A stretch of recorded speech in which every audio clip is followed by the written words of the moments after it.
പിണറായി പിന്നിൽ ധർമ്മടത്ത് 4ാം റൗണ്ടിൽ പിണറായി പിന്നിൽ.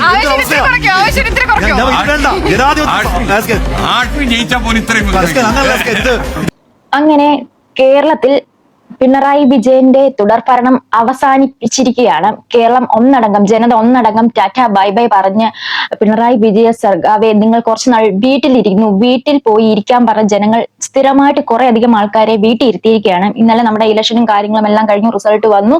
102 സീറ്റ് വാങ്ങിച്ചെന്നാണ് UDF മുന്നേറിയിട്ടുണ്ട്. ചരിത്രത്തിൽ ഇത് 2ാമത്തെ തവണയാണ് UDF 100+ സീറ്റ് പിടിക്കുന്നത്. നേരത്തെ 1975 ഐ തിങ്ക് സോ 75 തോന്നുന്നു ഇതുപോലെ ഒരു സീറ്റ് പിടിച്ചിട്ടുണ്ടായിരുന്നു. അപ്പോൾ എന്താണ് ഇതിനകത്തൊന്നും മനസ്സിലായത്? ഇത് എനിക്ക് തോന്നുന്നു UDFന്റെ മാത്രമായിട്ടുള്ള ഒരു ഇതല്ല, ജനങ്ങൾ ഒന്നടങ്കം മടുത്തു. ഇനി ഈ ഒരു ഭൂതത്തെ ഇനി ഒരു 5 വർഷക്കാലം കൂടെ ഭരിക്കാൻ ജനങ്ങൾക്ക് വയ്യ. അതുകൊണ്ടാണ് UDFന് എല്ലാവരും മാറ്റിക്കുത്തിയത്. ഈ LDFന്റെ കുറെ ഭൂരിഭാഗം വോട്ടും BJPക്കാണ് പോയിട്ടുള്ളതെന്ന് നമുക്ക് മനസ്സിലാക്കാം. അതിലൊരു പ്രധാനപ്പെട്ട കാരണമാണ് NDAക്ക് 3 സീറ്റ് കിട്ടിയത്. ഞാൻ നേരത്തെ പറഞ്ഞിരുന്നു NDAക്ക് 3 സീറ്റ് വരെ കിട്ടും. ഞാൻ ഒരു 85+ സീറ്റാണ് UDFന് പ്രതീക്ഷിച്ചത്. പക്ഷെ ഇത് 1.5 തൂക്കായി. ആദ്യത്തെ ഇതൊക്കെ കണ്ടപ്പോൾ ഞാൻ വിചാരിച്ചു, എടാ ഇനി LDF എന്ന് പറഞ്ഞ ഒരു പ്രസ്ഥാനം ഇല്ലാതാവുമോ? ഭാഗ്യം, കുഴപ്പമില്ല, ഒരു 35 സീറ്റില് നിലനിർത്തിയിട്ടുണ്ട്. പിന്നെ അതുപോലെ തന്നെ വന്നവർ ഈ പിണറായി വിജയനും പിന്നെ വേറെ 2-3 മന്ത്രിമാരും ഒഴിച്ചാൽ ബാക്കിയെല്ലാം പുതുമുഖങ്ങളാണ് സീറ്റിലോട്ട് വന്നിട്ടുള്ളത്. അപ്പൊ വെൽക്കം ബാക്ക്. നിങ്ങൾ ആദ്യമായിട്ടാണ് എന്റെ വീഡിയോ കാണുന്നതെങ്കിൽ ഒന്ന് സബ്സ്ക്രൈബ് ചെയ്യാൻ ശ്രമിക്കുക. പിന്നെ അതുപോലെ തന്നെ ലൈക്ക് ചെയ്തുകൊണ്ട് തന്നെ വാർത്തകൾ കാണാൻ ശ്രമിക്കുക. പിന്നെ ഹൈപ്പ് എന്ന് പറഞ്ഞ ഒരു ഓപ്ഷനിൽ കൊടുക്കുക. പിന്നെ നിങ്ങളുടെ വിലയേറിയ അഭിപ്രായങ്ങൾ എന്തൊക്കെയാണോ അതെല്ലാം ഇവിടെ താഴെ കമന്റ് ബോക്സിൽ രേഖപ്പെടുത്തുക. അപ്പൊ നമുക്ക് തുടങ്ങാം. ഇന്നലത്തെ ഇലക്ഷൻ എന്ന് പറഞ്ഞാൽ ആദ്യത്തെ 3 നമുക്ക് ആദ്യം തന്നെ ധർമ്മടത്തുനിന്ന് തുടങ്ങാം. ധർമ്മടത്തുനിന്ന് തുടങ്ങിയാൽ അതിന്റെ ആ ഗുമ്മ കിട്ടുള്ളൂ. നമുക്കറിയാം, അഞ്ചരക്കണ്ടി ഉൾപ്പെടെയുള്ള പഞ്ചായത്തുകളിൽ എണ്ണുമ്പോഴും ആദ്യത്തെ 6 എണ്ണുമ്പോഴും പിണറായി വിജയൻ പിന്നിലായിരുന്നു. ആദ്യഘട്ടത്തിൽ എണ്ണുമ്പോൾ പിന്നിലാണെന്ന് പറഞ്ഞിട്ടുണ്ടെങ്കിൽ പിണറായി വിജയന് നിലം തൊടിയിച്ചിട്ടില്ല എന്നാണ് അതിന്റെ അർത്ഥം. അത്രയും സമയത്തും UDF ആണ്. അപ്പൊ അദ്ദേഹം ആ പിണറായി വിജയനോട് മത്സരിച്ചിരുന്ന വ്യക്തി പറയുന്നുണ്ട്, എന്താണ്, ആരും തന്നെ എനിക്ക് സപ്പോർട്ടായിട്ട് വന്നിരുന്നില്ല. ഷാഫി പറമ്പിൽ ഉൾപ്പെടെയുള്ള ആൾക്കാരോട് ഞാനൊരു സമ്മേളനം നടത്താൻ ആവശ്യപ്പെട്ടിരുന്നു. ഒരു കോൺഗ്രസ് പ്രവർത്തകർ അറിഞ്ഞൊന്ന് പ്രവർത്തിച്ചിരുന്നെങ്കിൽ ധർമ്മടം എന്ന് പറഞ്ഞ ഒരു സംഭവം പിണറായി വിജയൻ നഷ്ടപ്പെടുന്നു. ഇപ്പൊ പിണറായി വിജയൻ ജയിച്ചു നിന്നെങ്കിലും അതൊന്നും ഒരു ജയമല്ല. സ്വന്തം നാട്ടില് പുല്ലുവില എടുത്ത് കളയാന്ന് വെച്ചിട്ടുണ്ടെങ്കിൽ അത് എന്താണ്, ആന്റി CPM ആണ്. ഇത് ആന്റി CPM എന്ന ഉപരി ആന്റി പിണറായി വിജയൻ ആണ്. കാരണം ഈ പിണറായി കാണിച്ച ധാർഷ്ട്യം അവർക്ക് ജനങ്ങളോട് കൊടുത്ത ഒരു ഇമ്പാക്റ്റ് ആണ്. അദ്ദേഹത്തിന്റെ മുഖം ഒരിക്കലും ചിരിച്ച് ഞാൻ കണ്ടിട്ടില്ല. എപ്പോഴും ഒരു ഭൂതം പോലെ, ഒരു അലിവില്ല. നമ്മൾ എന്താണ്, ജനങ്ങളെ ഭരിക്കാനല്ല, ജനങ്ങൾക്ക് വേണ്ടി ആണ് നിങ്ങളെ തെരഞ്ഞെടുക്കുന്നത്, അല്ലാതെ ജനങ്ങളെ ഭരിക്കാനല്ല. ജനങ്ങളുടെ ആവശ്യം അറിഞ്ഞ് നിങ്ങൾ പ്രവർത്തിക്കാനാണ് നമ്മളെ പോലുള്ളവർ നിങ്ങളെ തെരഞ്ഞെടുത്ത് ഇങ്ങോട്ട് വിടുന്നത്. പക്ഷെ ഇതിൽ പിണറായി വിജയൻ എന്താണ് ചെയ്യുന്നത്? അതെല്ലാം മറന്നിട്ട് ജനങ്ങളുടെ നെഞ്ചത്തോട്ട് കയറുകയാണ്. അതിന്റെ ഒരു ബലമാണ് ഇന്ന് എന്താണ് മെയ് 4, 2026 നമ്മൾ വെച്ചിരുന്നത്. അപ്പൊ എന്തൊക്കെയായാലും ഈ ആള് തോറ്റു കഴിഞ്ഞാൽ തോൽവി സമ്മതിച്ചുകൊണ്ടെന്ന് പുറത്ത് പറഞ്ഞ പോലെ ഇതുവരെ പുറത്ത് വന്നിട്ടില്ല. ഇന്നലെ എന്ത് ദൂതനെ കൊടുത്ത് കയ്യിൽ കത്ത് കൊടുത്ത് വിട്ട് രാജിക്കത്ത് കൊടുത്തിട്ടുണ്ട്. ഗവർണർ അത് സ്വീകരിക്കുകയും ചെയ്തിട്ടുണ്ട്. അപ്പം എന്തൊക്കെയായാലും ഇനി അടുത്ത UDF ആണ്. UDFിലോട്ട് വരുമ്പോഴത്തേക്ക് പുതുപ്പള്ളിയിലെ കാര്യം എടുത്ത് പറയാതിരിക്കാൻ പറ്റില്ല. 52,000 വോട്ടിന് ഭൂരിപക്ഷത്തോടെയാണ് നമ്മുടെ എന്താണ് അഡ്വക്കേറ്റ് ചാണ്ടി ഉമ്മൻ ജയിച്ചത്. അതൊരു മാരക തൂക്കാണ് തൂക്കിയത്. പുള്ളിക്ക് അത് പറ്റുള്ളൂ. ഒരു ഫ്ലെക്സോ കാര്യങ്ങളോ ഒന്നുമില്ല. ഒരു സൈക്കിളും എടുത്തുകൊണ്ട് നടന്ന ഒരു പ്രചരണമാണ്. അത് എന്താണേലും ഉമ്മൻചാണ്ടിയുടെ മകനാന്നുള്ള ഒരു ലേബലുള്ളതാണ്, അപ്പന്റെ മകൻ. അത് അപാരതാണ്. പുള്ളി എന്ന് പറഞ്ഞാൽ പുള്ളി ഒരു പക്ക പൊളിറ്റിക്സിനാണ്, പക്ക. അപ്പൊ ഞാനും ഇടയ്ക്കൊക്കെ ചാണ്ടി ഉമ്മനുമായിട്ട് പണ്ട് തൊട്ടേ സംസാരിക്കുന്ന ഒരു വ്യക്തിയാണ്. അപ്പൊ എനിക്കറിയാം ആളെ എങ്ങനെയായിരിക്കും. അതുപോലെ എനിക്ക് വളരെ പ്രിയപ്പെട്ട ഒരു ആളാണ് ചാണ്ടി ഉമ്മൻ. അപ്പൊ അത് പറയാതിരിക്കാൻ പറ്റത്തില്ല. പിന്നെ ഇങ്ങോട്ട് വരുവാണെങ്കിൽ പിന്നെ നമ്മുടെ BJPയിലോട്ട് വരുവാണെങ്കിൽ നിയമം തൂക്കുമെന്ന് ഞാൻ നേരത്തെ പറഞ്ഞിരുന്നു. ചന്ദ്രശേഖരൻ അത് നിയമം തൂക്കിയിട്ടുണ്ട്. അതുപോലെ തന്നെ BJPക്ക് കിട്ടിയ 3 സീറ്റും എന്നാണ് LDFന്റെ സിറ്റിംഗ് സീറ്റാണ് പോയിരിക്കുന്നത്. അതൊക്കെ വെച്ച് നോക്കുമ്പോഴത്തേക്ക് വൻ പരാജയമാണ്. പത്തനാപുരത്തോട്ട് ചെല്ലുകയാണെങ്കിൽ നമ്മുടെ ഗണേഷ് കുമാറും ജീവിതത്തിൽ ആദ്യമായിട്ടാണ് ഈ ഒരു തോൽവി. പുള്ളിയുടെ ഒക്കെ ഒരു വീഡിയോ ഒക്കെ പുറത്തു വന്നിട്ടുണ്ട്. കേക്ക് മുറിക്കാൻ എന്താണ്, കരയാനും വയ്യ, ഒന്ന് പൊട്ടിക്കരയണമെന്ന് ഫുൾ മീഡിയാസും ഉണ്ട്. ആ ഒരു ലെവലിലാണ് വീഡിയോ ഒക്കെ പുറത്തു വന്നിരുന്നത്. പിന്നെ ഈ ഒരു വോട്ട് ഇലക്ഷൻ സമയത്ത് നമ്മുടെ വോട്ട് റിസൾട്ട് പറയുന്ന സമയത്ത് എന്താണ്, ഈ 24ന്റെ റിപ്പോർട്ടറിന്റെ അവർ ആ ഒരു സംഭവം കണ്ടപ്പോൾ നമ്മൾ ചിരിച്ചോണ്ടാണ്. പ്രത്യേകിച്ച് എസ്പെഷ്യലി നേമത്തെ ഇലക്ഷനെ കുറിച്ച് റിസൾട്ട് വരുമ്പോൾ, അല്ല ധർമ്മടത്തെ റിസൾട്ടിനെ കുറിച്ച് വരുമ്പോഴത്തേക്ക് അത് പറയാൻ പറ്റത്തില്ല. നിങ്ങളൊന്ന് കണ്ടു നോക്കാം, എന്നിട്ട് പറയാം. നാലാം റൗണ്ടിൽ പിണറായി പിന്നിൽ. ധർമ്മടത്ത് 4ാം റൗണ്ടിൽ പിണറായി പിന്നിൽ.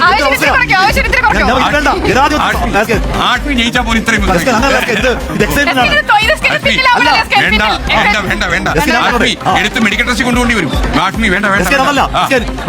ഇത് ജനാധിപത്യം ഇത്തരത്തിൽ എന്താണ് നമുക്ക് ഓർക്കാൻ കഴിയാത്തപ്പെട്ട തുള്ളിച്ചാട്ടം മുഴുവൻ എന്റെ നെഞ്ചിലേക്കാണ് കയറുന്നത്. മറന്നുപോലും. ഓക്കെ,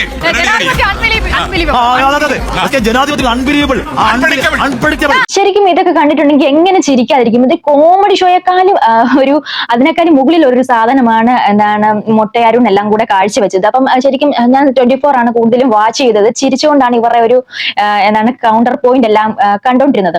പിന്നെ അതുപോലെ തന്നെ നമുക്കറിയാം തുടർച്ചയായിട്ടുള്ള ഭരണമായിരുന്നു, കഴിഞ്ഞ 10 വർഷമായിട്ട് തുടർച്ചയായിട്ടുള്ള ഭരണമായിരുന്നു പിണറായി വിജയന്റെ. അപ്പം ഇതിനകത്ത് ഇദ്ദേഹത്തിന് പറ്റിയ ഒരു അടി എന്ന് വെച്ചാൽ ഏകാധിപത്യം കൊണ്ടുവന്നു.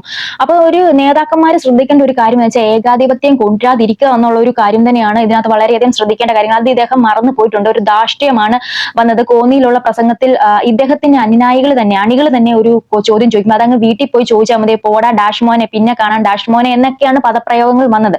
ഒരു CM-ന്റെ ഭാഗത്തുനിന്ന് വരേണ്ട പദപ്രയോഗങ്ങളൊന്നുമല്ല. 2018 സമയങ്ങളിൽ ഇതുപോലെ ഒരു മുഖ്യമന്ത്രി നമുക്കും ഉണ്ടായിരുന്നു അല്ലേ, നമ്മുടെ ഉമ്മൻചാണ്ടി.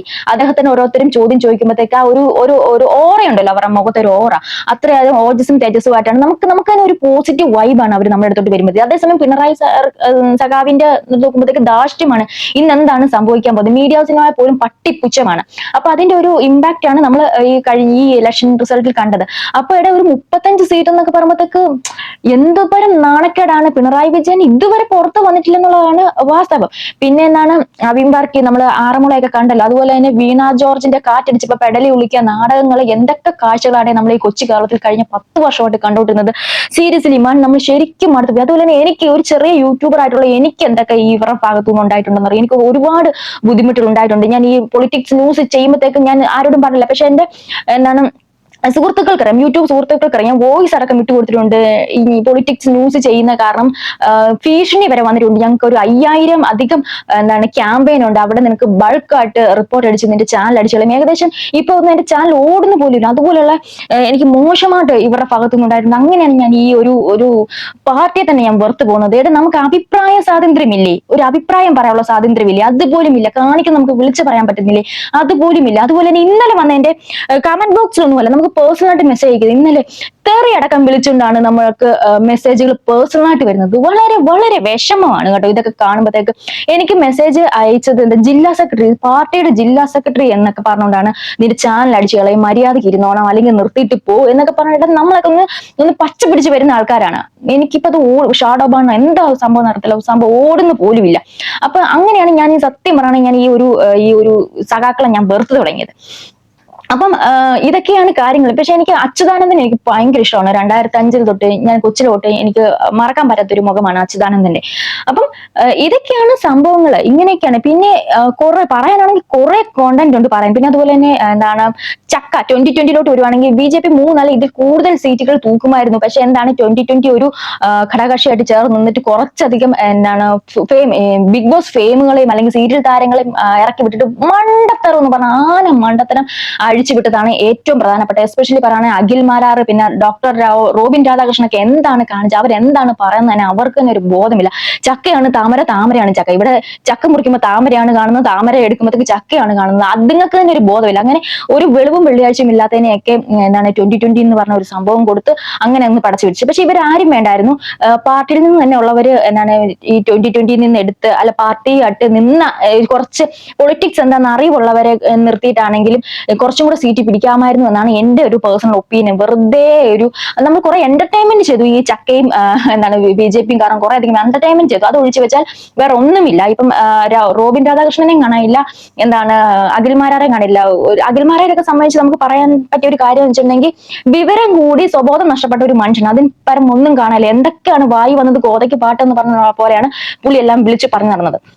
അപ്പം ഇത് 2020 എനിക്ക് ഒരു സീറ്റ് കിട്ടും എന്ന് ഉറപ്പുള്ള ഒരാളായിരുന്നു 2020 സാബു ചേട്ടൻ. കിറ്ററ്റ് സാബു ചേട്ടൻ ഒരു പക്ഷെ എവിടെയെങ്കിലും നിൽക്കുമായിരുന്നെങ്കിൽ പുഷ്പം പോലെ ജയിക്കുമായിരുന്നു. പിന്നെ നമുക്ക് എടുത്തു പറയേണ്ട ഒരു കാര്യം എന്ന് വെച്ചിട്ടുണ്ടെങ്കിൽ പാലക്കാട്ടിലെ വിജയമാണ്. പാലക്കാട് നമ്മൾ പ്രതീക്ഷിച്ചതാണ്. പക്ഷെ ലാസ്റ്റ് ശോഭാ ചേച്ചിക്ക് ഇങ്ങനെ ഒരു സംഭവം ഉണ്ട്. ലാസ്റ്റ് പടിക്കൽ ചെന്ന് കാലം മടക്കുന്ന ഒരു സ്വഭാവം. പുള്ളിക്കാരുടെ ഒരുമാതിരി സംസാരം കുറച്ചും കൂടെ വെടിപ്പാക്കാറുണ്ട്.